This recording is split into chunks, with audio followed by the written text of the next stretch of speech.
Lymphedema, a common vascular problem seen in cancer patients, gets a large chunk in the total cost of cancer management.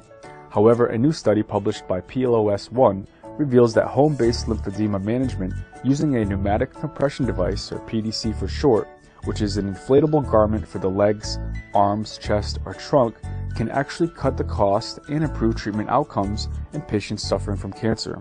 The researchers found that using these pneumatic compression devices helped decrease the number of outpatient visits, hospitalizations, and physical therapy use. PDC also reduces the occurrence of cellulitis in cancer patients. Cellulitis is a potentially serious bacterial infection of the skin and underlying soft tissue. Lymphedema occurs when protein-rich fluids accumulate in these tissues.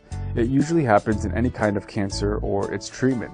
Most breast cancer patients have upper extremity lymphedema, meaning in the arms, while patients suffering from uterine or ovarian cancer, prostate cancer, lymphoma, and melanoma have lower extremity lymphedema, meaning hips and legs.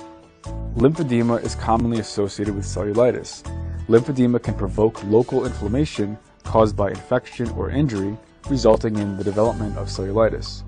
According to the National Cancer Institute, about 80% of cancer patients develop lymphedema within 3 years after surgery. However, despite its rampant occurrence in the medical world, lymphedema is one of the most poorly understood and least researched cancer complications. The healthcare cost associated with lymphedema is high.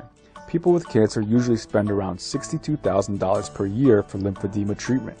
Office visits, which is 36% of the entire cost spent per year, accounts for the largest cost shelled out by patients.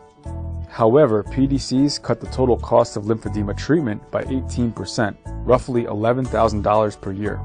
Pneumatic compression devices are inflatable garments that intermittently inflate and deflate. Its intermittent inflation and deflation has only one objective: to squeeze and displace the blood from the underlying deep veins. This ensures that there's always a continuous flow of blood within the veins, and fluids are prevented from seeping through the tissues surrounding the blood vessels. Medicare and Medicaid services cover the use of PDCs in the home setting, according to cms.gov. However, this is only true for patients who've tried a 4-week trial of conservative therapy, and the managing physician has noted no significant improvement after the trial. The conservative therapy must include the appropriate use of compression garment of bandage system, elevation of the affected limb, and exercises.